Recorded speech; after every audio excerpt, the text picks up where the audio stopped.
The strong winds blow, waves growing more and more dangerous, vicious with each moment, the open sea becoming a hazard all of its own. The men aboard all quickly grab the reins of the mast and pull hard on the ropes to try and save their sail, their battle futile. As all begins to fall apart, a well-dressed man gently leans back against his chair in the cabin as he slowly flicks a coin from finger to finger, before he throws it up into the air and lets it drop onto the table. He lets it sit there for a moment or two, before he looks up at the figure now standing before him, almost a shadow in how it moves, flickering before his very eyes. The man stands and leans over his desk, staring this figure in the eyes. He then raises his hand, the coin placed inside of it, and feels his eyes go dark and black. The coin burns into his skin, but the ship's sway becomes less and less volatile. He finally drops the coin to find the cabin empty of the figure once more. But the strong winds gone. The boat now sailing on calm seas. "Torportis, lads!" the man exclaims, a smirk upon his face. Portisk is one of the largest cities in not just the United Houses of Eorsta, but in the entirety of Estarion. This trade city is expansive and beautiful, the buildings all made up of a fine sandstone, with a red tile roofing that made it all seem quite uniform. The portside city was built into a hill, with the keep standing at the very precipice of the hill, a fine manor house lived in by the lord and lady of House Cyprita. The city is divided into multiple sections. The port side, where the ships rest, sailors drink, and the cheapest ale is found. The Redis, where the people of the city live, where trade is done, and where most foot traffic is found during the day. The market, where you can find goods for sale, merchants trying to earn every bit of coin they can, and beggars on every corner. The Heighton, where you can find the keep, the manors, and the academies of the cities. And the Lowton, the poorest, most desolate part of the city. But there is one other, more recent addition, known as Rook's Gambit, a shanty town built up almost overnight just outside of the port, a lawless place claiming autonomy from the city itself, known to many as the most dangerous place in all of Eorsta. Portisk's beauty is most appreciated when you enter from a ship and see the beautiful, sweeping views of the houses, rising up on the hill and growing in height, to make it all more plainly visible. But when you're standing there, in the port, it can be hard to see the beauty. All you see is another city that smells like shit, and a tavern that charges way too much. This tavern would be one known as the Black Jackal, and has been open as long as the city, owned by a half-orc bartender who's keen on keeping an eye upon the entire crowd ahead of him. And as the door opens, he turns his eye to take a look at his new, unusual visitor. Buck, would you like to introduce yourself?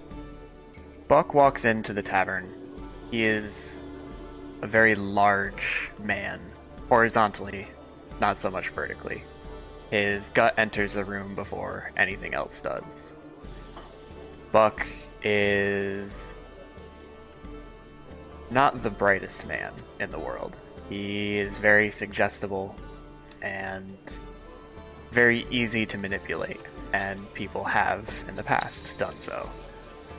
As he enters the tavern, he has some tattered looking leather armor that looks like it's been worn for many years.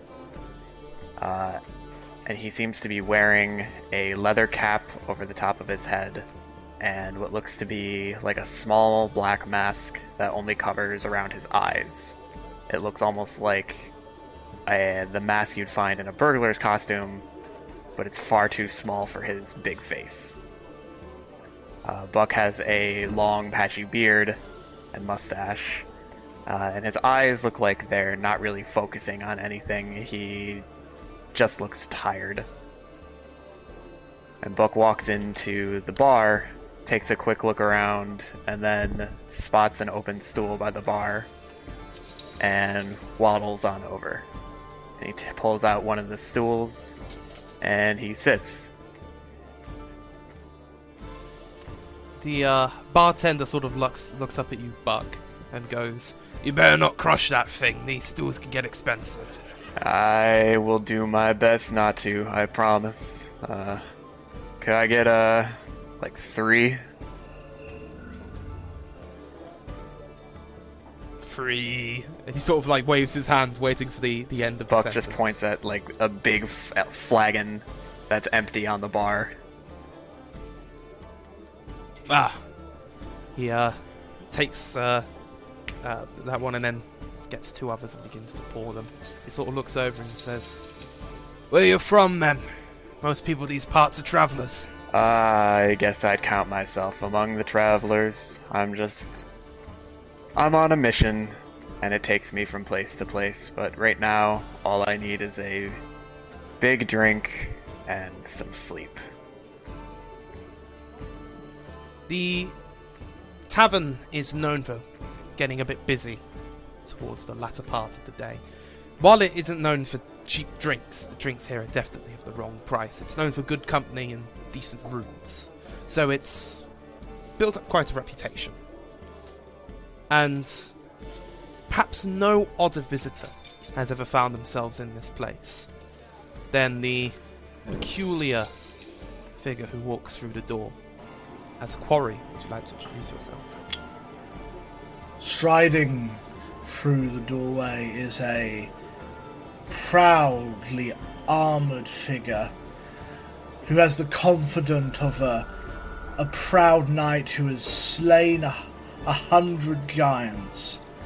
Yet, he is a small and rather diminutive dragonborn whose scales shine of a strange, dullish purple shade, and clear to anyone who has worn armour, his is far too large for him, and clanks and moves as he strides. But he looks around with a mixture of bravado and innocence, with icy blue eyes and a far back shouldered posture as he moves in, holding tightly to a sword strapped to his hip that seems far too big for him. Quarry moves in, looking around, trying to make him seem like he knows exactly what he's doing. He sees several figures staring at him. He pretends that it doesn't bother him. And then he does a quick, sharp step towards the bar, and unintentionally his tail smacks the rim of the door, and he bites his lip due to the pain it causes, and then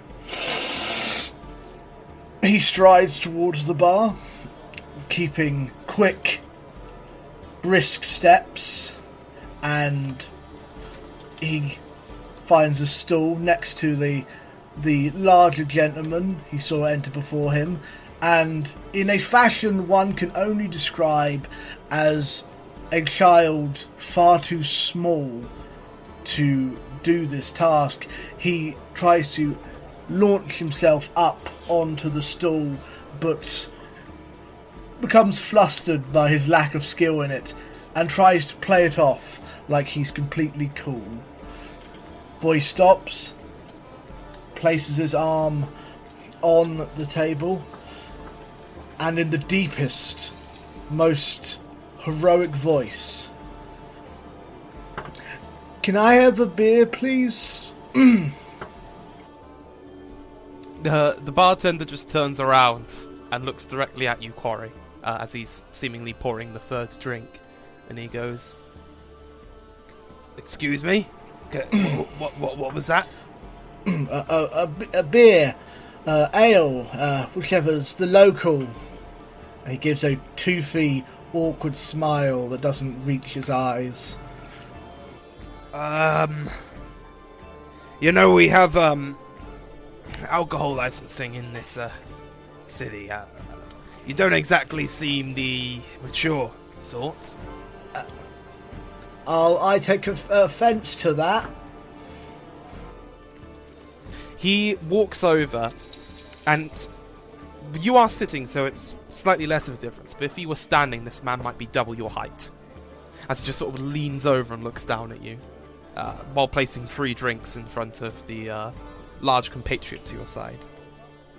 Buck immediately like grabs one and just starts like chugging it. He's just a good like minute straight of him just drinking this beer.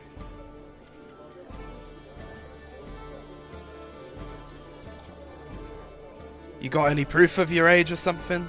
You got your Estarion birth certificate? I know people don't carry it around, but I'm just wondering. Corey's eyes kind of dart side to side, and then, from a clear attempt to hide the fact he's obviously lying, I do. Roll me deception. Of course. First roll of the game. It is. This will be a foreboding sign. A 6. He sort of looks down at you and says, "This might be the topping to one of the weirdest weeks of my life. I'm not gonna lie to you.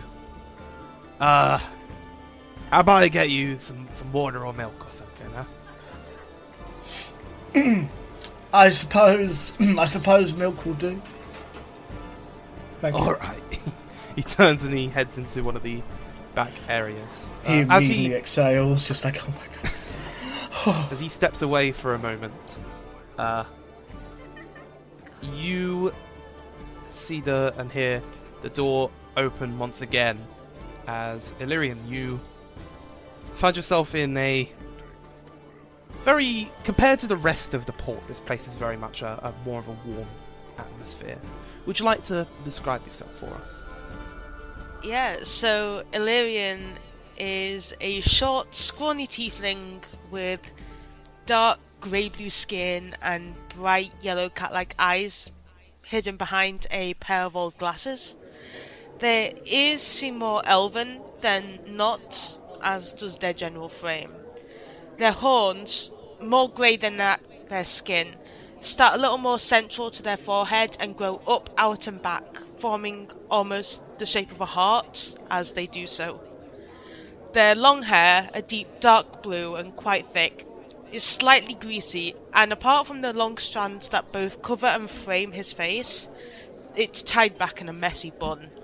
Clothing-wise, their clothing ranges from slightly to severely oversized. A tattered brown overcoat is the most oversized thing they wear, followed by an overly large handful of jumpers, blue over beige over maroon. The collar of an off-white shirt pokes up at the top by his neck. His trousers are the best fitting, though still slightly baggy, black and slightly tattered at the hems.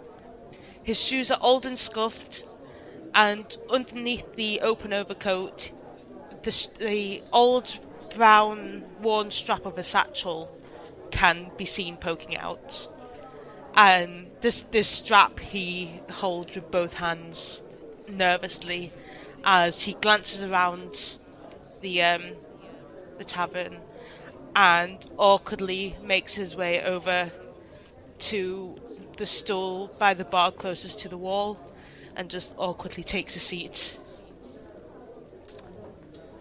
Yeah, you take this seat on the stool and you see this bartender walk back through the door holding something you may not have been expecting to see in a bar, as he holds a pitcher of milk as he pours one in a glass in front of a sort of species I'm not even sure you may have seen before. Not many people have. They're not uncommon, they're just usually known for keeping within their places. Making quarry especially quite a strange thing. The bartender then turns and walks towards you and says, "Oh, near didn't spot you there. Is there something I could get for you?" Could I also have some milk, please?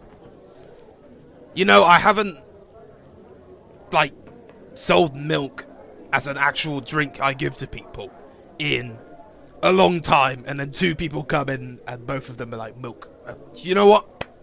Sure, why not? And he, like, grabs a glass and pours a pitcher in front of you. Well, I've got to have some milk left. I need to have cheese in the morning. And he sort of puts it, and he carries it out back. You being asked by the bartender has probably made you a bit more visible to the others, when otherwise you could have even slunk into the wall and hidden away.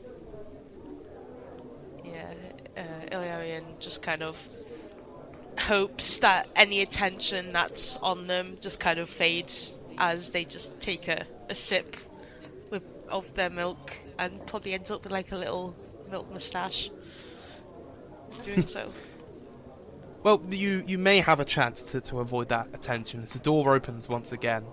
A few sort of general locals walk in. You know, there's a big cheer when they walk in as they head to their place, but just behind them walking in would be Kaito. If you'd like to introduce yourself.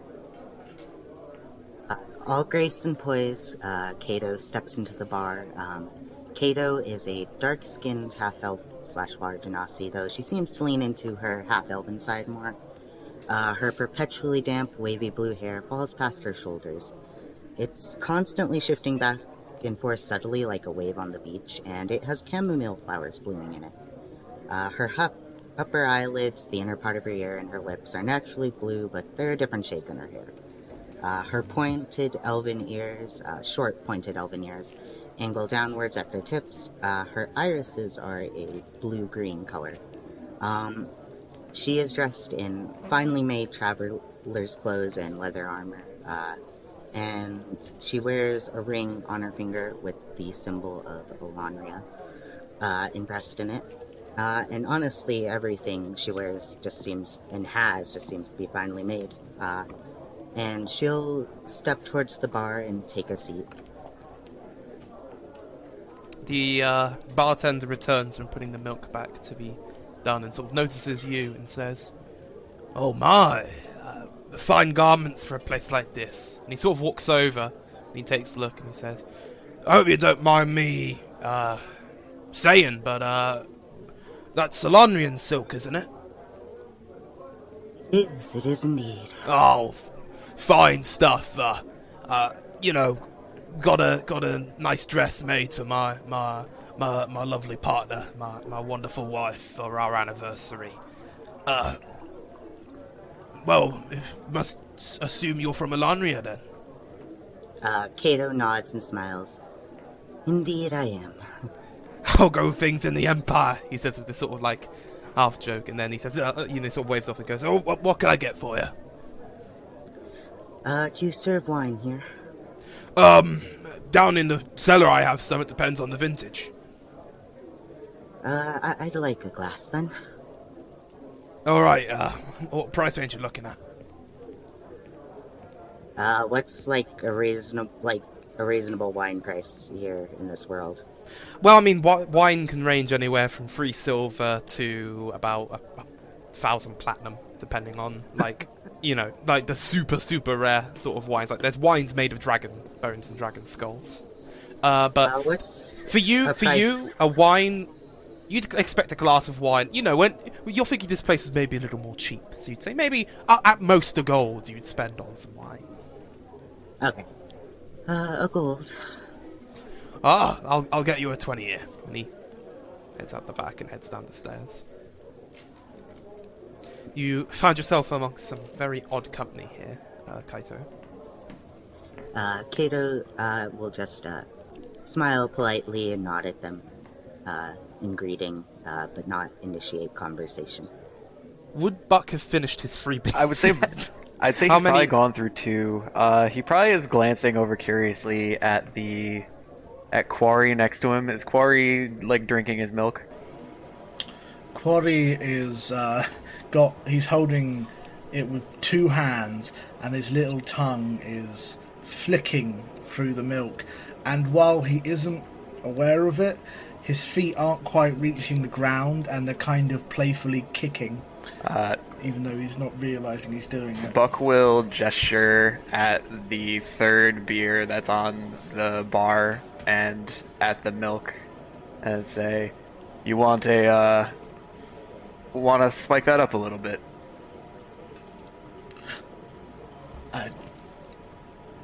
Thank you. He immediately goes through his pouch and his belt. How much did you pay? Oh, no, don't worry about it. And Buck picks up the flagon of beer and pours some of it into the milk for Quarry, and then quickly sets it back down before the bartender comes back.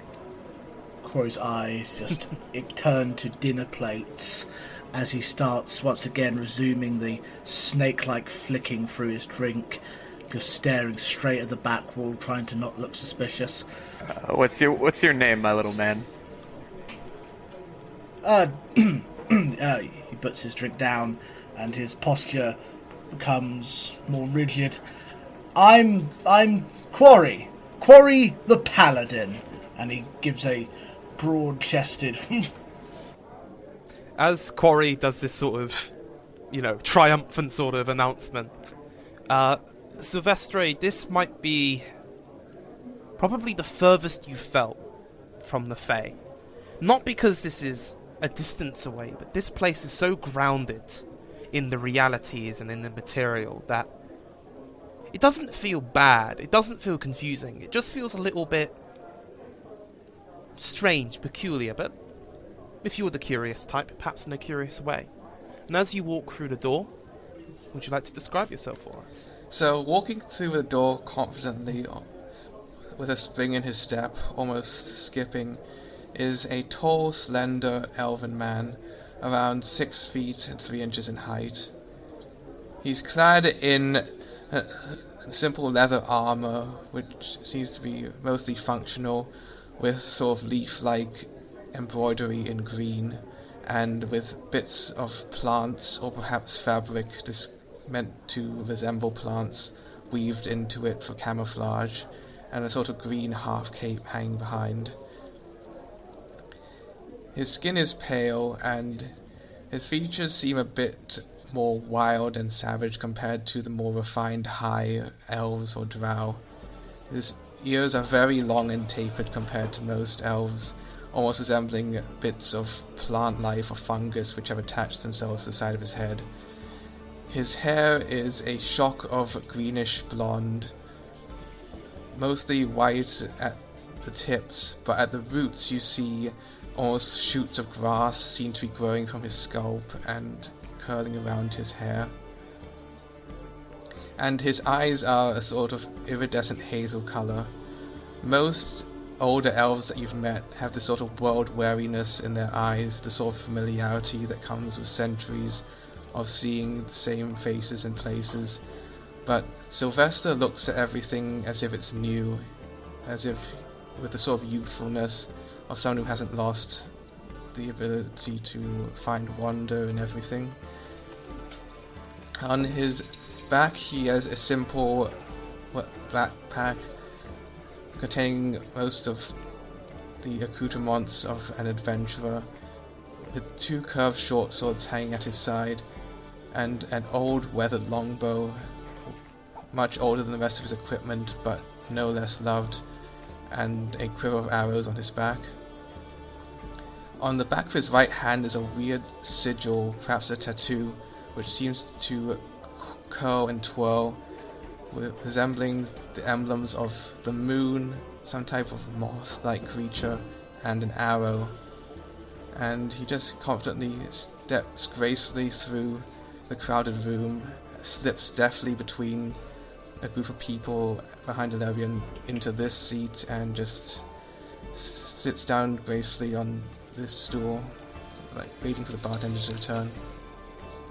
You find yourself sat between the small quarry and Illyrian, with this large party of people all sort of not enough seats for them, so they all sort of stand and gather around the table and make a sort of noise. And you can almost hear them sort of like whispering amongst each other as you pass. But you take heed of it not. The bartender returns, holding for you this very lovely 20-year. He sort of pulls out a glass in front of you, and Kato, he pours it into a wine glass and places it in front of you and says, "That is one of our finer ones. Comes from a local orchard. Well, as local as it gets. It's from Thalen."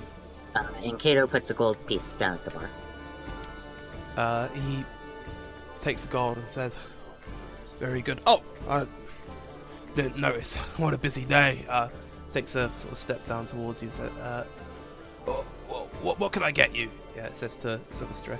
Oh, hello there. I'll just have a glass of water if you would be so kind. Thank you very much. Water? Yep.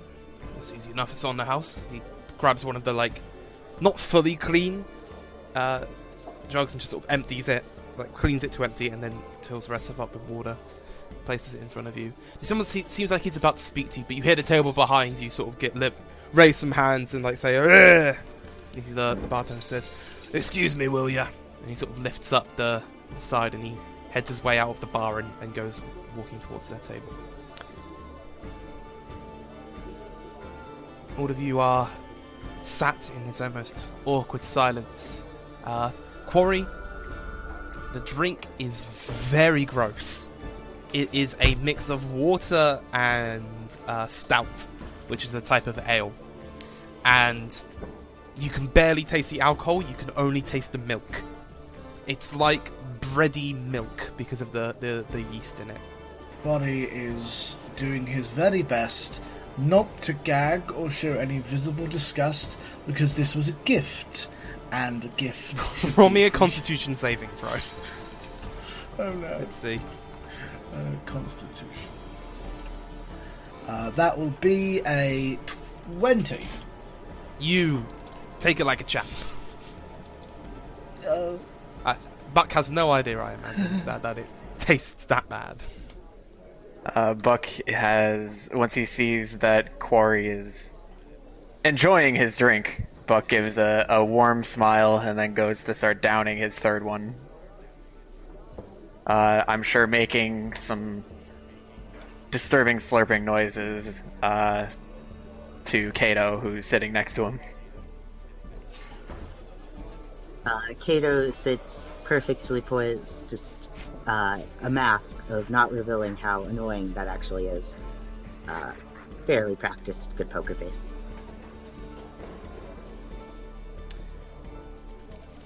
Yeah, you almost begin to regret sitting down this other tray. This is next to you is the sound of a constant slurping, and I imagine Quarry is actually probably turning your way and then slightly like gagging and burping a little bit just to hide it from Buck. Just go like off to the side in your direction. But you have your water in front of you at least. How does the wine taste? The wine, I mean, you've had some absolutely elegant wines in your town, but you've never actually had Eorston wine. Usually you are served either Alanrian wine, Fostian wine, Terrarian wine, or Gatilian wine. This is your first time with Eorston wine, and it has a very wine tasting talk, earthy taste to it, which for you, I would say probably adds some nice minerals to it. It is definitely a memorable taste. It's not a bad taste. It's a taste that you wouldn't mind having again. But this is a sort of drink you could imagine you want some like steak or some meat with. But if you don't have steak or meat, then your best option with this thing would be probably, I'd say a proper full salad to refresh you, because going empty on this wine makes it taste a little worse. Okay, Kato takes a few sips, and as the taste settles on her tongue, she gets up and uses this totally as an excuse to get away from the annoying noise, and strides over and just waits nearby for the bartender to be done with the current table. Yeah, the bartender is walking back, sort of holding a tray of empty drinks, which he passes through and sort of drops off in the sink. And then he looks at you, weighing, and says, "Oh, something I can get for you?" No, I just wanted to, thank you for the service. It's just, my first time having this type of wine, and it was certainly memorable, so I just want to give my praise to the bartender. Well, I did make it myself. It was my wife's selection, but I'll let her know you enjoyed it. He turns and sort of heads to start cleaning up these plates by taking them through. And all of you are sitting enjoying your drinks when you notice there is a figure who also then walks in, sort of wearing a hood over their head, who then makes their way to the final seat, right at the end of the stools. And they take a seat, and they go, "Oh man, I'm so fucked. Oh, jeez. Bartender?" You see the bartender doesn't come out. He's clearly still doing the dishes, and he says, "Oh, in the mother's name, I am royally screwed." And he sort of looks over up towards you, Buck, and says, "You have anything left of those?" Buck, finishes the flagon that he was on, which was his third one, and lets out a very loud burp, and then, looks deep into the glass with one eye closed, and then, turns it upside down, and there's just, one sad drop on the bar. He's like, afraid not, I'm sorry. I need a drink. I need to forget everything that happened. I'm not done with mine. You're welcome. What drink is it? Oh, it's it's milk with a little bit of ale. He grabs the drink from your hand and he begins to sort of scoff it down, goes, and gobbles it all down, and then slams the drink on the table. And he also lets out this sort of burp. Oh, that makes things better at least. That was terrifying. In a good way. Looks over at all of you and says, I hope you've had a better day than I have. I'll sort of take a sip of my water and just say, are you needing some assistance? Seems like you're mightily troubled about something. It's probably nothing you can help with. As he turns, he reveals his face a bit more, and I would say, let me see if any of you would know. I'd say Buck has maybe seen one of these before, Illyrian has maybe heard of them before, and Kato has maybe heard of them before. This is a Pegyar, which is a half-human, half-boar. He has a snout nose with these sort of tusk-like teeth coming up the side of his face. Not sort of the usual white or pale skin, very much a pink coloration to his skin. He sort of looks over and says, I messed up, and the Duke's gonna fire me for sure. The Duke? So you work with someone of such prestige, then? I do. I'm lucky to. Most of my brother and my kin, they work the sewers, they work the gutters. I was lucky to get past that, but if he finds out I messed up, he's gonna have my head for this, Oh, well, what is the problem anyway? I mean, maybe I can't fix everything, but I wouldn't want you to lose your job.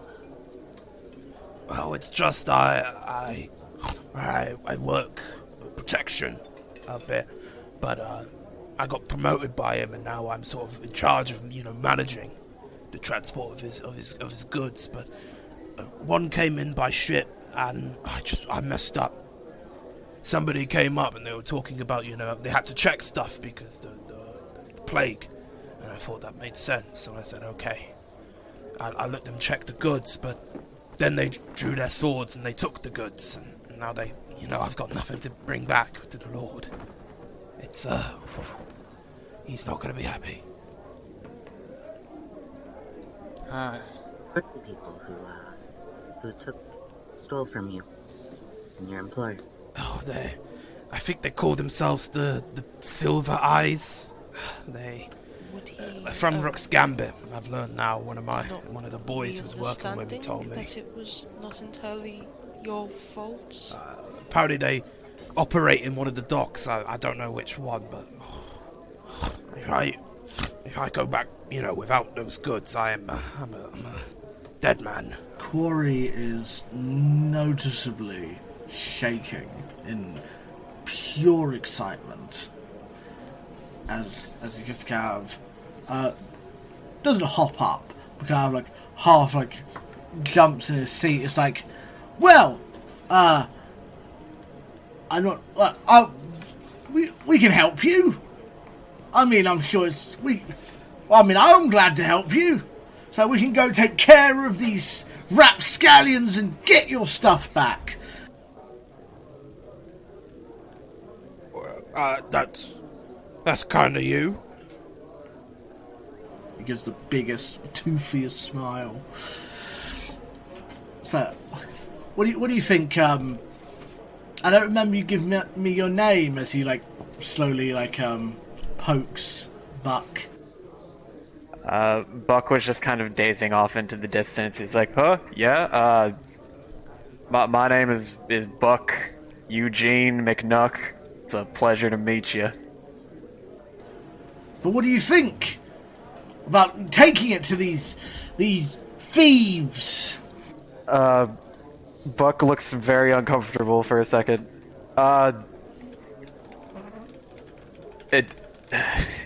Buck quickly, grabs the little thief's mask that's off of his eyes, and he's like, yeah, thieves, they are horrible people.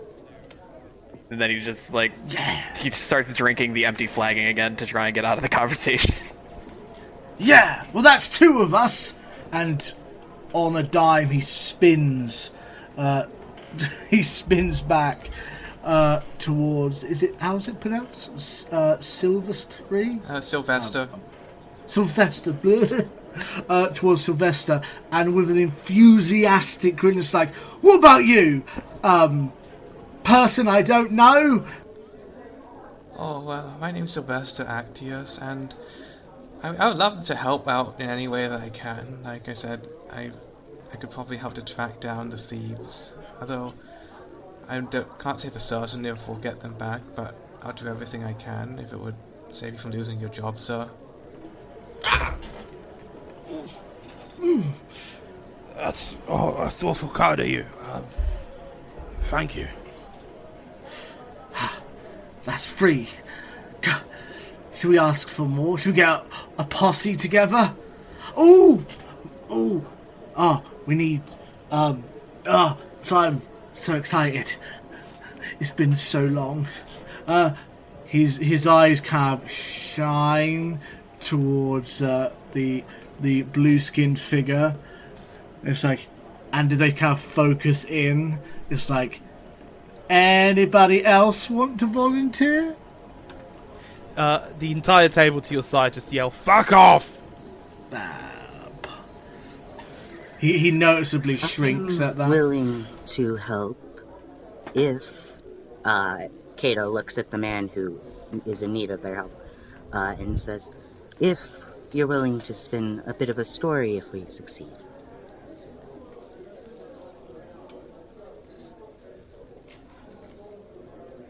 Just a small little thing. Just say if we do succeed and get what you need back. Just to tell the Duke that people tried to steal from you, but we intervened and helped prevent it from happening. Just a little thing, that way you don't have to risk losing your job by saying you ever lost it, but we still get the benefit of a Duke's favor by saying we still help. Duke's favor.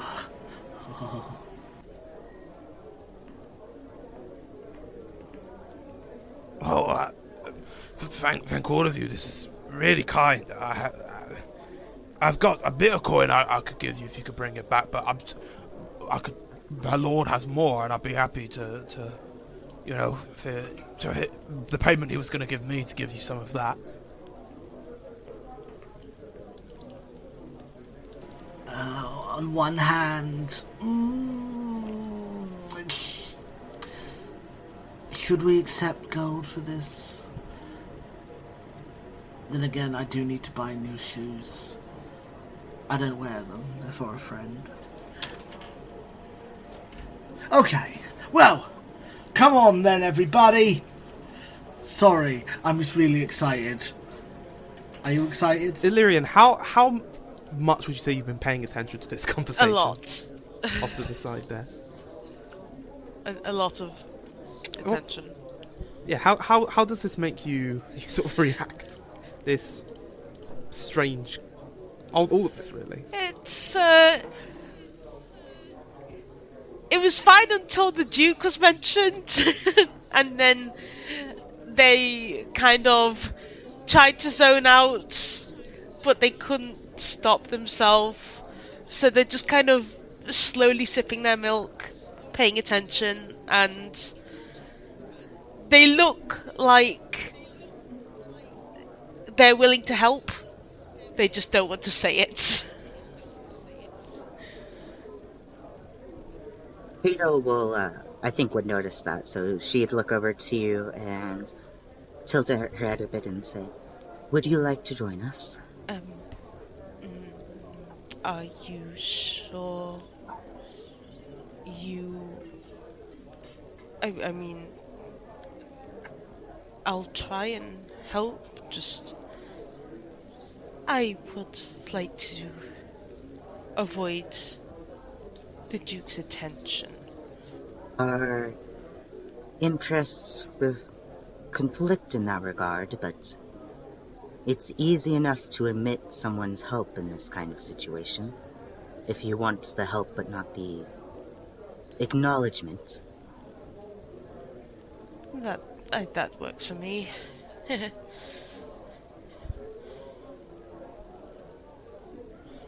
Well, this is great by you. I don't know. I don't know where they're camped out. I know it's one of the docks, but I'm sure if you speak to some people, they'll know about those gambits. Lot. They're they're more local than I am. I'm come and go when the Duke needs me.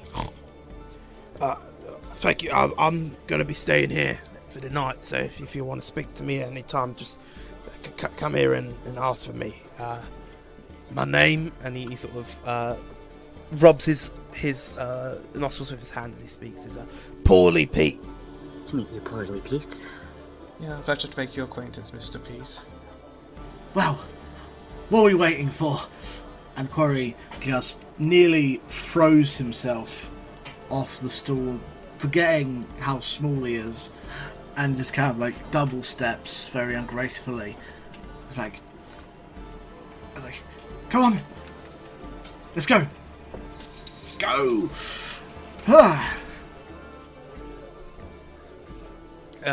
The bartender returns, and immediately, the pig man sort of runs over and is like, "Finally, okay, here's what I want." And he's like listing out a whole list of stuff. So the five of you now can join with this strange sort of asking. Know of what you're looking for and who you're looking for, but perhaps not exactly where to begin your asking and where to find them. How do you guys want to deal with that? What do you want to do? Well, if we're looking for thieves, Buck might be able to help a little bit. It's interesting you say that, Buck, because you notice as you lift up your drink, there's actually a piece of paper there.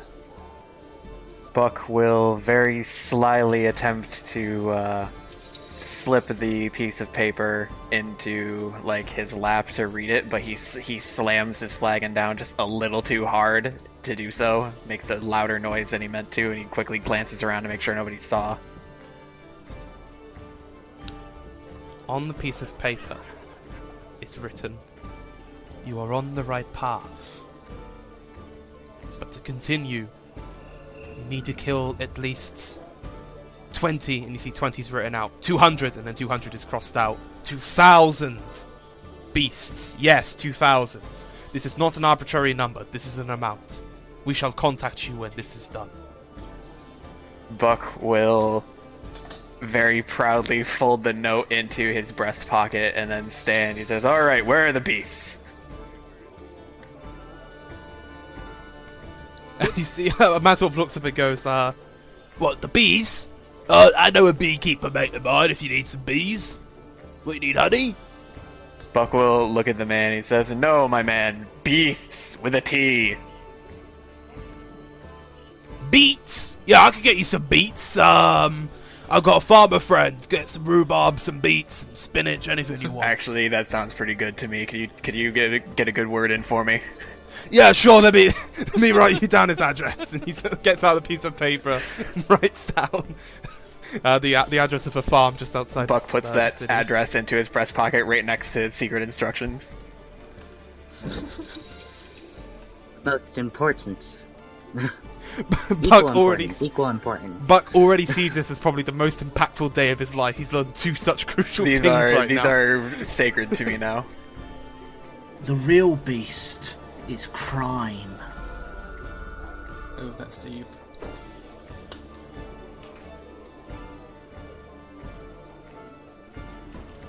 There is this woman off to the back, sort of sat at a table alongside a compatriot on the other side, who sort of takes an eye and looks up at you yelling out, "Where are the beasts?" and says, "What, are you looking for work or something? I know of some beasts." I feel like Buck is not a very intelligent person. He's probably completely forgotten about the thieves at this point, and he just walks over to the woman and he's like, if there's pay for killing beasts, I'm all for it right now. Well, I've got normal beasts and I've got some unusual ones. You'd call them errand beasts. That's what we call them, at least. Dangerous things. Pay quite a heavy price if you can bring in its head or proof of kill. Buck, he's like, "Sorry, 1 second," and he turns around and then just like checks the note to see if it specifies exactly what kind of beast he's supposed to kill. It doesn't seem to. Just that you have to get 2,000 of them, and that is not an arbitrary number. Buck solemnly folds the paper back in. He's like, "I will take any beasts at this point." Well, I suppose the probably best ones would be, there's an orc camp outside. Well, first you have to leave the city, then you have to leave the Lowton, then you have to leave the farmlands, then it's in a wood, and then it's slightly in the left of that woods. The woods are also infested with wolves and bandits and, you know, all sorts of horrible things. But then you come across a cave, and that is where there is above that cave there is a keep, and it's been overtaken by some orc kind that, you know, we pay well to get rid of. Buck is nodding along, but after the forest part, he just started dazing. Yeah, no idea where this is. It's like, don't worry, I'll do my best, and Buck just starts marching off. No, don't you want details? Nope, I think I got it. Alright. Well, if you ever need information about anything, you can come to me. I'm quite a knowledgeable woman. Kato clears her throat and tries to get your attention. Buck's or the woman's? Buck was starting to march out the place, and he's like, "Oh, yes, how can I help you?" Good that you're planning for the future. I'm sure you will have great success when you move on to that goal. And I'm sure you will dedicate your attention to the thief task at hand first. Oh, right. Buck looks a little disappointed. Yeah, I have a friend that might know of some thieves that could give us information. Good. You have our first lead. Why don't we make use of it? Buck will clear his throat. He's like, yes. Let me go see what I can find out. Does Buck have any idea where he's going? Buck does. Buck does have a contact, but does that contact want to talk to Buck? That's the real question.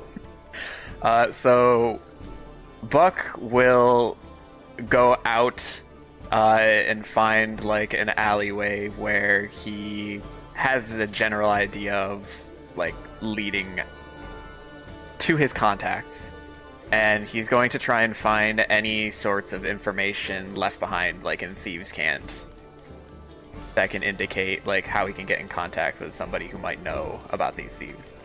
Are you bringing the others with you, or are you staying and like going alone for this? I think Buck is trying to hide the fact that he is a thief from the little Dragonborn. So heading alone. Okay. He's not coming back, is he? Says Quarry as he walks out the door. As you I'm not sure.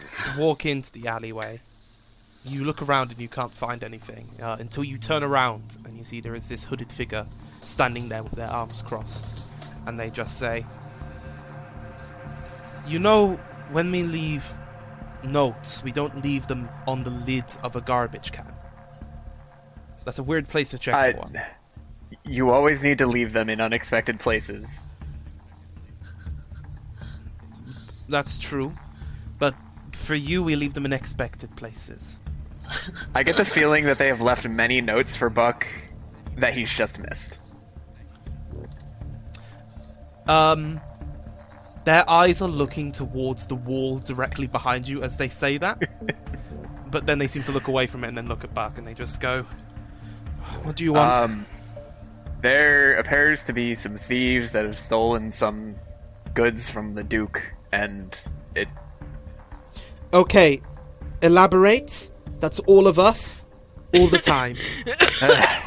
Buck will begin to explain about what little he picked up about how there was a pig man who works for the Duke, and he had some things that were stolen.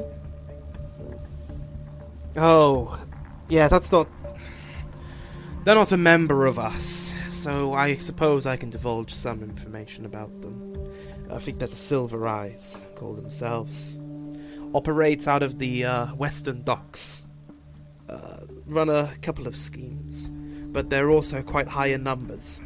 I didn't do a check recently, but I think they've got about 20 members. And that's just on their, their front side, you know. The places like this have backups, they've got recruits, they've got all sorts. I see. Would you and the other members like to join me in a raid on them? Oh, we really wish that we could. That would be an incredibly important goal for us, but as we mentioned to you before, Buck, the work we're undertaking is of high importance. So much so that we didn't even have time to do the most important task, which is why we gave it to you. Because you're the only one we can trust with it, and you know we're also busy. You're right. I'm sorry. You keep telling me, and I know that you've given me such an important task that me being distracted. It's okay to get distracted on this job, you know. In fact, I would say take as long as you want on this, as long as we get it. I don't know. Let's set you a date to get this to us of 2,315 AC. Does that work for you? Can the Guildmaster wait that long? Oh. The Guildmaster is a patient man. He's waited 2,000 years for things before. Okay, I will not let you down. See that you do not make this task your sole purpose. But, you know, if you want to do other stuff, then you could absolutely go do that other stuff, as long as you don't, you know, mention us or involve us or contact us or speak to us, and you just sort of leave us on our own, and then you... Yeah, the task must be done. Buck salutes proudly. There's a single tear in his eyes.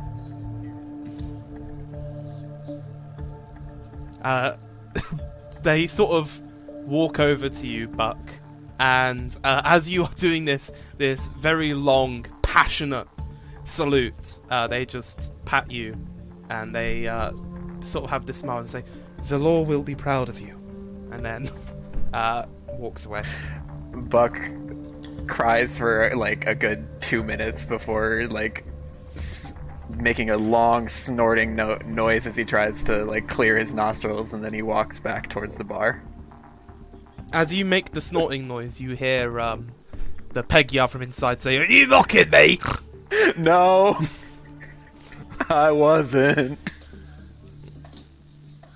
So, Buck walks back inside, and the four of you see a how like have you got snot in your nose, like His red eyes? cheeks are completely red. You can clearly tell his eyes are puffy, and he's been crying. He's like, I've figured out where we can go. Oh my good, were you attacked? Who attacked you? Nobody is okay. Did you like? Are those tears of joy then? Yeah, and pride. You can do that? And Buck, like, he's shuddering a little bit. He's like, I know where we could go to help the pig man. Oh, how did you find out? Do you like have sort of like shady dealings with the underworld or something? Buck looks very like panicked at the dragon, and then like starts shaking his head like, This guy? No, look at he's the most trustworthy guy I've ever seen. That's true. Father always said you could trust him and he cries in broad daylight. Buck, the note falls out of your pocket. At that moment, you have to quickly put it back in. So, like, he's gonna do great things. We all are. And with that, I think there we'll take our 5-minute break.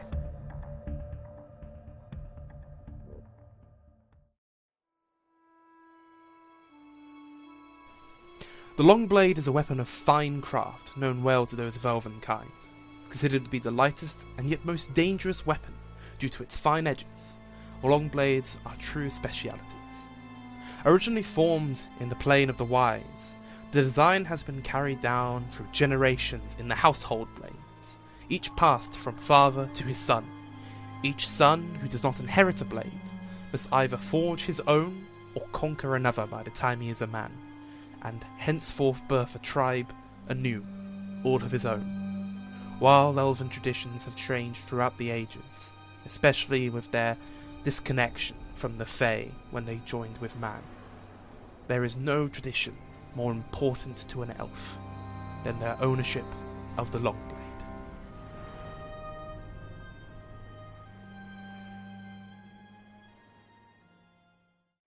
So, before we left off, you guys had met our 5 incredible heroes, finally united, and you learned the location of this group known as the Silver Eyes, these thieves, is on the western docks. I assume you guys make your way in that direction? Mm-hmm. Marching confidently. Yep. Great. You pass through multiple areas to get there, because while you are in the ports, you are sort of in the eastern side, whereas the western port is a decent walk away, and is somewhat closer to Rook's Gambit, the shanty town. And the closer you get to this side of the docks, the less, like sort of legitimate sailors, like the Cyprian sailors or the Royal sailors or the independent charting companies you see, and a more sort of, tatted up, rough-looking, inebriated in the middle of day sailors you'll see. And as you approach the Western Harbour area, this bit of port side, you immediately see a lot of people who have, I suppose you could say, a sort of uniformity to them. While they don't wear uniforms or outfits that, identify them all as one or all as the same of something, the attire and the way they act sort of suggests this sort of group between them. And the uniting factor appears to be a sort of grey bandana they wear across their head, as well as a lot of them actually having eye patches. Corey, as we are moving along, is eyeing them up, kind of, as he walks, And he whispers loudly to the others, keep your eye open. Any one of these eye-patched wearing, grey bandana wearing people could be a secret criminal. Any one of us. Buck is like coughing very loudly. But the thing about criminals, if I've learned anything, is that the guilt of their crimes will eventually force them to give themselves up. There are thick beads of sweat forming on Buck's forehead. Are you I okay? would like to make a insight check with Kato on Buck. To Kato, he's roll like me- obviously a criminal, and she's worried he's like part of the scheme. About to break. Yeah, Oh, okay. she Okay, wants to roll make me- sure he's not leading them into a trap. Roll me insight, and because it's on Buck, I'll say it's with advantage. Amazing. Do I get to roll deception? Yes, you roll deception, but yours is a straight roll. Okay, so that's a 16 then. And Buck. And what's from Buck? Let's see. Buck is going to roll an 8 on his deception. Buck is not related to this, but he's absolutely shitting himself, I assume. Okay, Oh, then yeah. Kato won't say anything, but she's definitely like keeping a bit of an eye on him because he's still obviously a criminal, even if he's not involved in this. Sebastian, As you get closer, by the way, you see that these guys are in sort of groups with a sort of more armoured person seemingly to order them around, just to give you an idea. When you get a bit more close, I'll give you a description. That's the idea of the circumstance you're seeing ahead of you. I was just going to say, I mean, I don't think it's fair to discriminate against these people just because they've lost an eye. I mean, isn't that, like, discriminate to be against the disabled or something?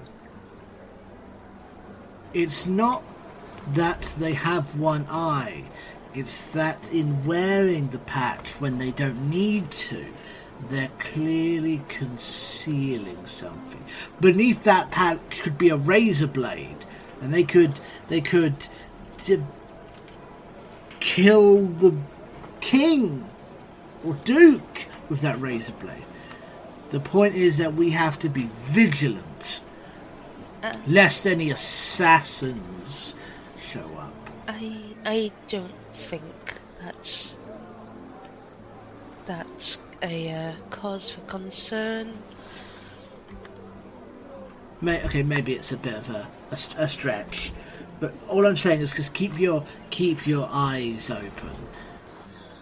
At least Agree keep with your eyes on that, your coin but we houses. should certainly be careful with what profiling we do.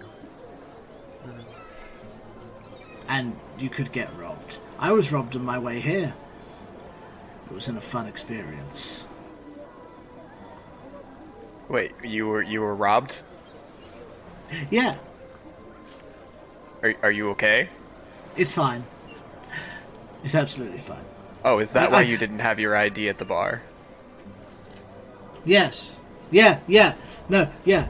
Absolutely. Anywho, let's start shaking down these innocent sailors. You know, I hear theft is very common in the city. There's some people who just take 10 gold from you and then just run away. A hive of villainy. But no one needs fear, because we're here. We're going to clean up this city in one foul swoop. And then everyone will know our names. I think the city's Definitely an doomed. ambitious person. It's all about doing good. Gives a small little smile. It's like, now, who here knows how to interrogate people? I wouldn't say interrogate, but I certainly know how to talk to people. I think Not much. I Sorry, think go ahead. being able to talk to people is probably a lot better than the rest of us can do, so good luck. Okay. Kato puts a polite smile on her face and will start. Since it seems this responsibility is falling on her, she will stride over to the people we see. Just give me the signal if they give you trouble. What's the signal? Probably should have established that. What do you want to do? The group of people we see, Kato will walk over. Okay, you approach, and there's three of them. One of them sort of just idly playing with a ball, sort of throwing it in his hands, and he sort of looks over at you. You take a look. One of them appears to have a lit stick in his mouth that you are able to determine is spice. And the third of them simply seems to be just leaning against one of the posts of the fencing and sort of looks over and says, "Can I be helping you? Huh?" Yes, I could use a little help, gentlemen. What you need? I'm new to the area. I have business down here, you see. But again, I'm new. I could just use a little help, a little direction. Could you tell me about, oh darn, insert, description of the place we're looking for? Because I don't remember as a player. Well, you see one of them sort of just laughs and says, "Well, by good fortune you've stumbled across it. This is the Western Docks. What you here for, huh?"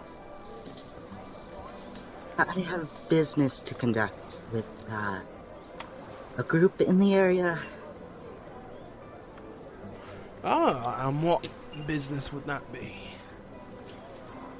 I'd hate to say until I've come in contact with members of the group, and more importantly, Well, somebody important within the group. Well, there's only one group that operates in this area, and old Roggy's here is a close friend of mine, aren't you, Roggy? And you see the one with a spice stick in his mouth sort of looks over and he says, "Oh yeah, I know him. You can give a message to me, I could put you in contact with them. But you'd have to tell me what you want with them. It's just how it works, you know." Insight check. Yep, go ahead.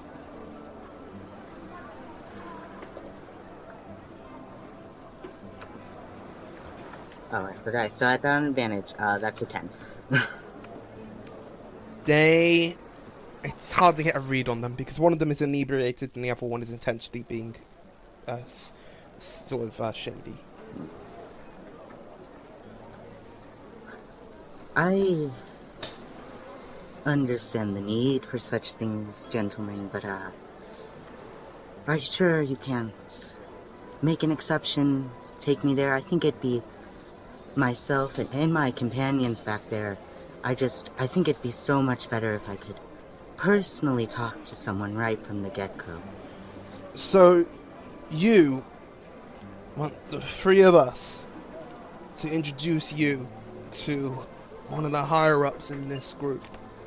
You and he sort of looks over your shoulder and says, armoured, carrying a blade, companions. Kato clasps her hand to her chest and just says, I hope you understand. I am a lady and I just need protection, you know, in an area I'm not used to. I just need to look out for my own well-being. Well, if you're a lady of sorts, then why aren't you, just being up front? I thought you were meant to be virtuous and honest. And yet you're acting so precocious. And then you see one of the other ones says, "Roggy, I don't think that's what precocious means." And then the third one says, No, I think Roggy's got it right with that one, actually. You know, I took a little bit of education myself. And then Roggy says, I'll just use the word, I think it sounds nice. And the three of them begin to sort of go on a tirade by themselves. Kato politely clears her throat. Oh, yeah. Well, as a lady, I also understand the importance of choosing what I say to who. And it need not be higher up, but at least getting me in contact with someone who is actually a member of the group and not just a close friend would be much appreciated. Are you Sure, you can't make an exception for a personal introduction. Roll me persuasion, I would say. Yeah, Alright. persuasion. 25. That is a +9. Wow. You see one of them sort of strokes their chin and says, I can't get you in with the higher ups, I can get you in with one of them. And he points to one of the men who is currently loading up a boat behind him. That'd be good enough. Andrew's back there, he's a member. An introduction to a member is fine enough for now. Thank you. Well, go say hello. We've got other stuff to attend to. That other stuff being, he passes around the spice stick. Okay. But he seems to have identified a member of the group. Are they doing drugs over there? Kato, since it seems they're not going to actually do a personal introduction, will turn around and stride back to her group first and just relay to them. You see that one by the docks loading things up? That's a member of the group. Okay. Okay, so why don't we go up and say hello? Yeah, I mean, like, you seem to know the language of the streets fairly well. Buck straightens up a little proudly. So we go over there and say hello there to him. Sure. Buck just starts marching over. You can do it, bud. Kato will go so you- with him. Okay, so you two have to sort of head down and then... So down basically a set of stairs ahead of you to a lower level where you see there appear to be 3 people loading up a ship. The one on the ship is the one that was identified you as Andrew. The other 2, one of them dressed in quite... not fine armor, but a decent covering of armor, and the other one sort of just picking up boxes, carrying over boxes. And the armored one looks over and says, "Can I help you? You're interrupting us on working time." Yeah. And Buck is going to start asking, he's going to start asking just general questions about the ship and the load that they are unloading and all of that. But at the same time, what he's doing is he's using Thieves' Cant to communicate with them while speaking. And the way that Thieves' Cant works is that while speaking, you can interweave slang and jargon into what you're saying to convey other messages to people that know Thieves' Cant. Yeah, Thieves' Cant is always interesting in the verbal form, because there are people who take Thieves' Cant in the verbal form to mean, like, you know, you put emphasis on certain parts of your words to say your message, and then there's other people who is like, it's like Simlish. Ego, shamus groovy, which to me is like, that's kind of obvious I'm speaking in a weird language if I'm talking like that. So yeah, it is your sort of, I would really like a coffee with my drink. I would really like drugs, and by that I mean coffee. Yes, you're putting emphasis on certain parts of, or certain letters in certain parts of your words. Or sometimes it could be like flicking your tongue to emphasize which part of the word you want to focus on. This is one of the few things that Buck is good at. Yes, trains decently in it. So, what's the message you convey without Thieves' Cant first? without Thieves' Cant? Yes. Oh, I was just gonna say that I'm here kind of escorting the lady around to see how things are going. She's thinking about investing in some sort of venture and needs dock workers. It's all very superficial, though. And what are you saying in Thieves' Cant? I'm intimating that we are looking to get into contact with people who are capable of obtaining things. And, like, glancing directly at the one person we know is a member of this group. You see the one on the boat drops off a box and then sort of like claps his hands. He steps off the boat, and he whispers something to his boss. And he sort of walks out and over towards you. I'm available for some duck work, yeah? What do you need done? You got someone to talk? Yeah, that sounds like it would work. Would that work with you, my lady? And I gesture over to, Smiles. Yes, that'd work just fine. Alright, well, lead away. And he will follow you to where will you try and get him, so to speak, to somewhere more private? An alleyway, a building, corner. Where do you try to speak to him? Buck would probably... He likes going to the alleyways, because that feels like the proper thing a thief should do. So he'll look for an alleyway similar to the one where he met his contact. There's an alleyway not too far Preferably away, out if you are able. of sight of this dock. So Yeah. You lead away and you make your way over towards it.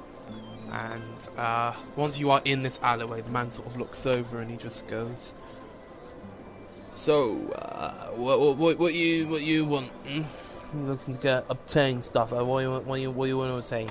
Well, speaking candidly, we wanted to ask first about some goods that you may have picked up from a pig man that works for the Duke. Why you want to know about that? We got an interested party in picking up some of the goods. How do they know what the goods are? Huh? How do you know what the goods are? How do I know what the goods are? How do we know there were even goods taken? Do I look smart enough to be told where the goods or what the goods are? You just used the word candidly, offhandedly in a sentence. I would never do that. You seem like a smart guy. Buck just starts blushing. This is the only time in his life he's ever been said smart. Kato says, well, I am the interested party, I must say. You see, I am a lady and I am looking to, gain the favor of the Duke, and what better if I am able to be the one to procure his stolen goods back?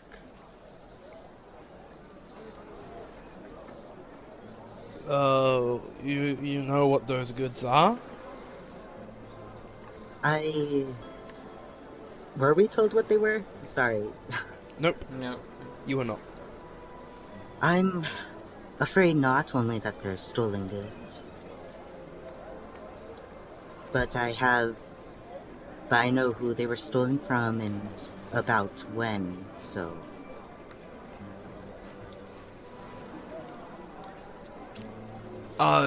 If you, return this to him, he's gonna think you're a weirdo. He's gonna be like, whoa, crazy.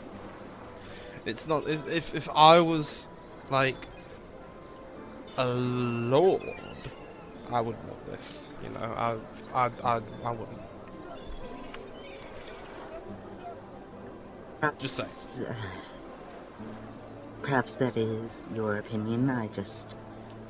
Nobody likes to have things taken from them. I am assured in my ability to spin it in my favor. I just need someone to help me get the goods back in the first place.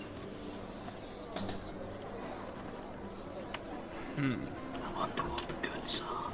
Well, we probably already sold parts of it, so you wouldn't be able to get the whole thing back anyway.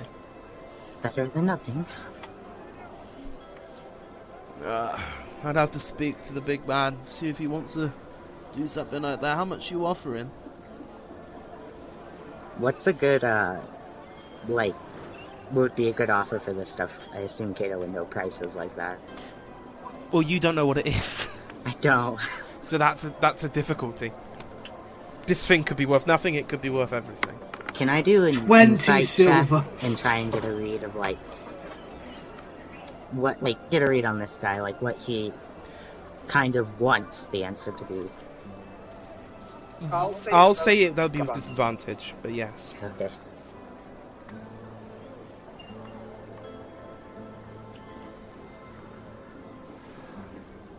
Eight. An 8. You really don't have any idea. It's difficult to get a read on him. I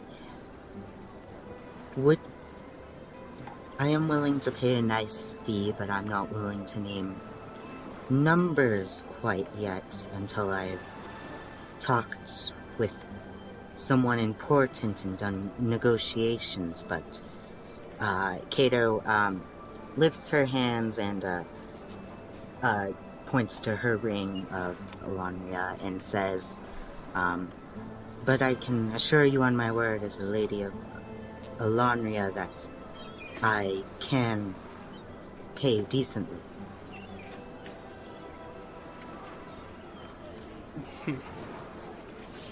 Roll me persuasion. Okay.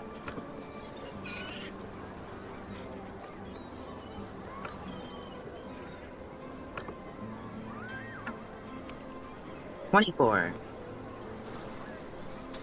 He sort of gives a glance and then he goes, Alright, I guess I can get you in with the... Alright, I can ask the big man. I don't know if the big man will want to meet you. I can ask him about this at least. Well, I thank you for that much at least. Why don't you come back here this time tomorrow? And if he agrees, I'll have the stuff with me. Okay. Come after dark. I shall. And Alright. I hope you understand, for my own protection as a lady, I will bring some companions along, just bodyguards for my own safety, so don't be surprised. So will we. Okay, good. As long as we understand each other, I don't want you to feel surprised when I do. Alright. He walks out of the alleyway and seemingly gets back to work. So we're not actually, like, buying stolen goods, right? This feels like really, really dangerous. No, I don't even have that kind. Depending on its price, I don't even necessarily have that kind of money on me. We But probably should have asked what it was.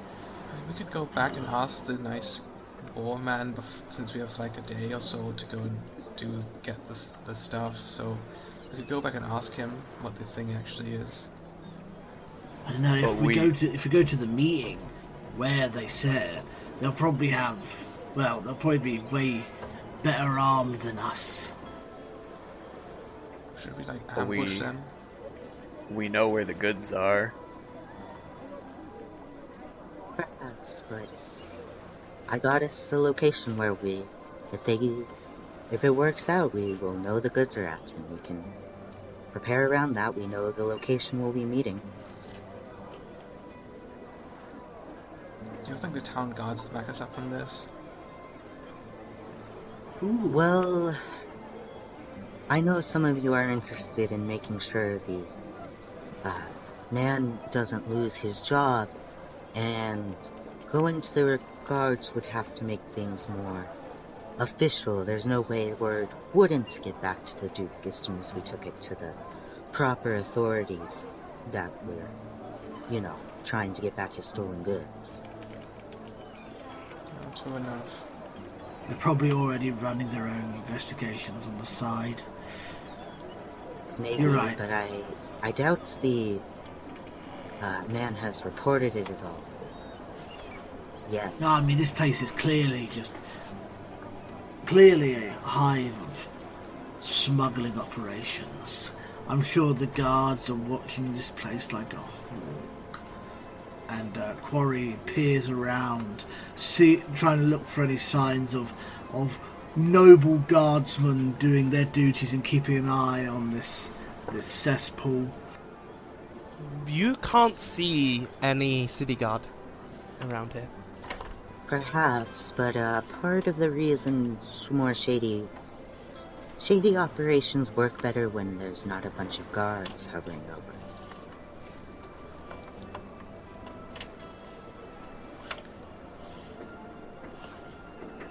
That is a possibility, too.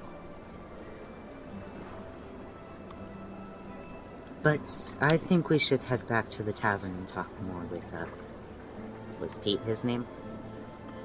Yes, it's a poorly. Poorly Pete. Pete. Yes. Let's go. Okay, you spend a bit of the afternoon now returning back to the Black Jackal. And as you make your way back there, you find that Poorly Pete is sat in one of the corner booths just having a nice sip of his drink when he notices you and says, "Oh, you're back? You're back already?" Yes, we're working on, we have a good lead and we're working on getting stuff back, but we realized we neglected to ask some important questions. Could you tell us what exactly was stolen?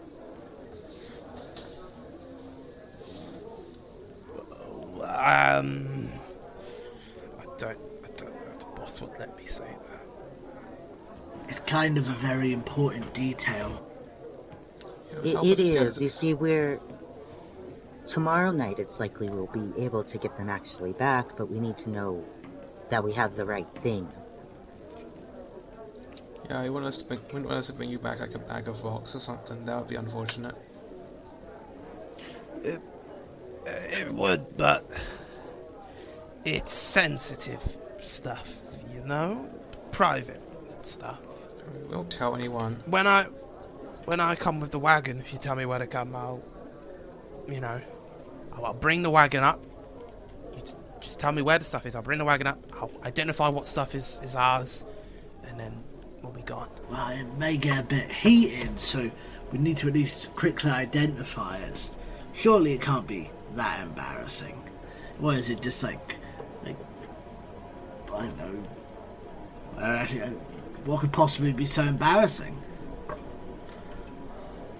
Well, the Lord has many ways of income, and this was just one way of sustaining it. Corey's eyes sharpen. He made a deal with the pirate prince for safe passage, brought his goods here, and he was going to sell them. Get a decent profit here. They sell for more in Eoster than they do in the mainland. He wanted us to make sure it all went smoothly, that's all. Oh, conspiracy.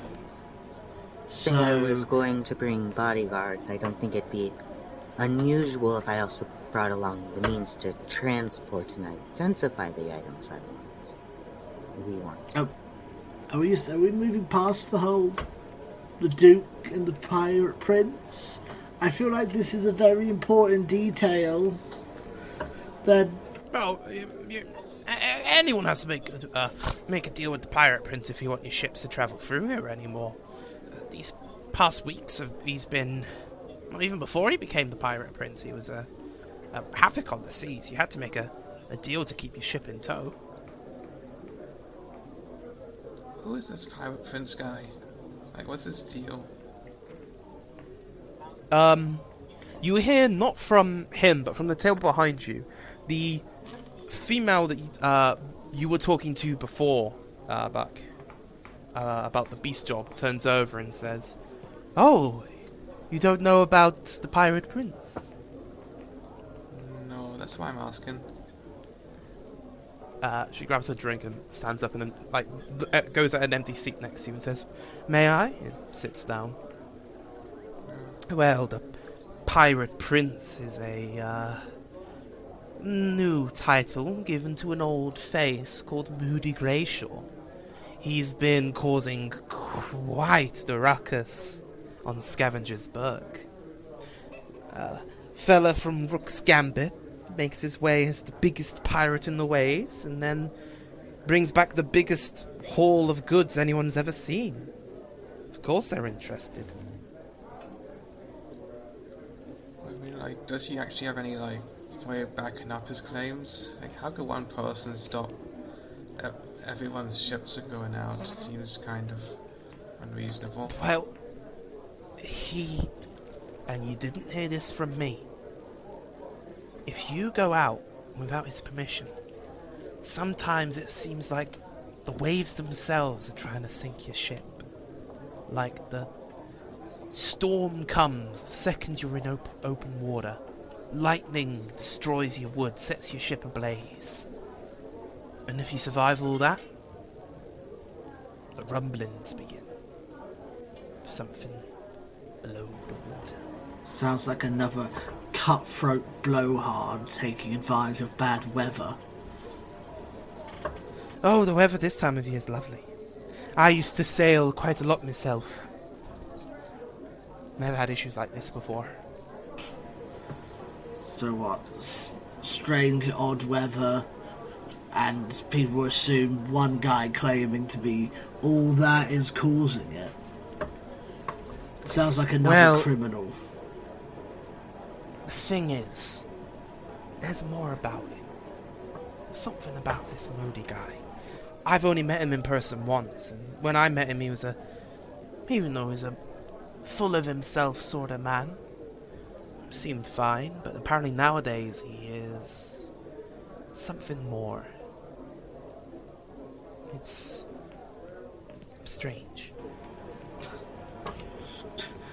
It's come on. Like, what else could he possibly have that's so scary? But what we should be concerned about is the fact he is a known kind of racketeer and criminal who the Duke is associating with. Like, this is a big thing. We help Pete here. We help the prince or the king or whatever.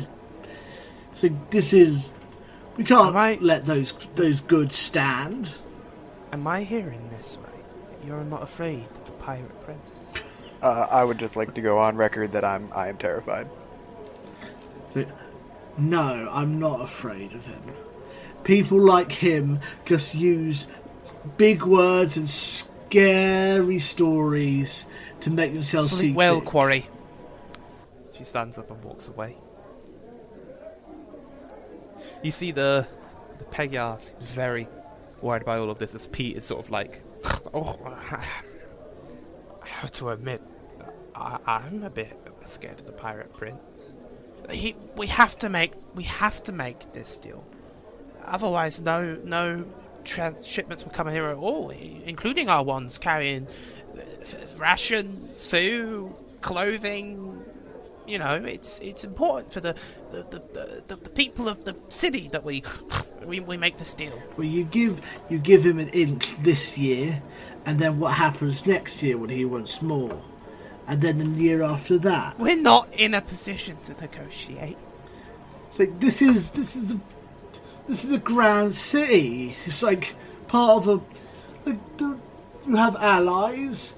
Like, Quarry, you feel a chill on your spine.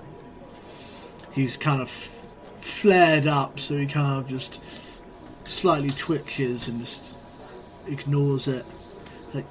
Like people like this are taking advantage of everybody, and if we can't rely on the leaders of this city to protect people, then what's even... As you're looking at Poorly Pete, you notice underneath his hood, he's not there anymore. And you instinctively pull the hood back and find a skeletal body in pieces.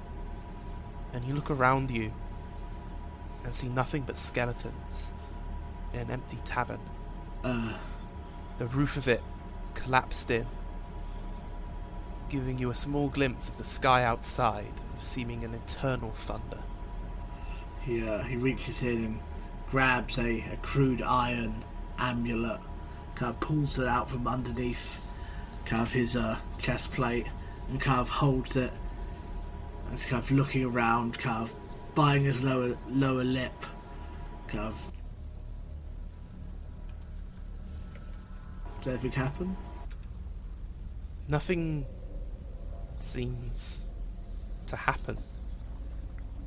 You just feel this chill grow, and as you look around, you hear this noise from outside the door. This long, far away sort of...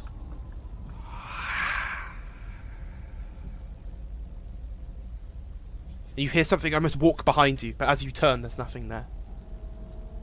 He takes a moment to gather himself. It's like, this isn't real.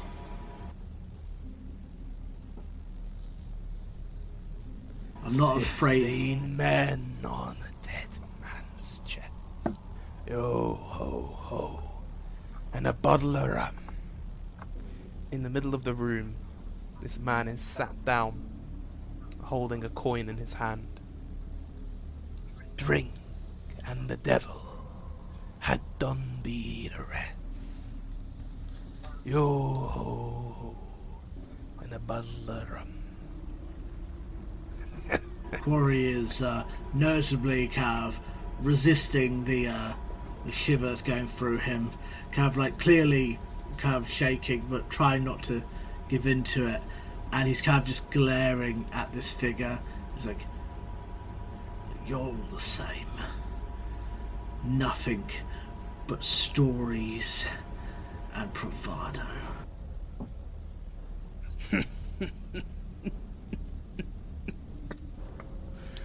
Bravado!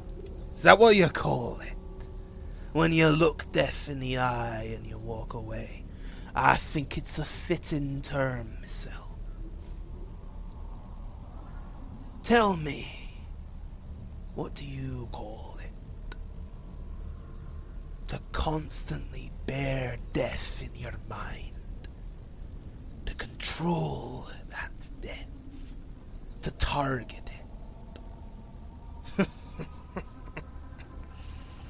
Next time you hear our shanties, lad, be careful, for it lives below the seas, and it knows the taste of your flesh. And you open your eyes to find that you had fallen asleep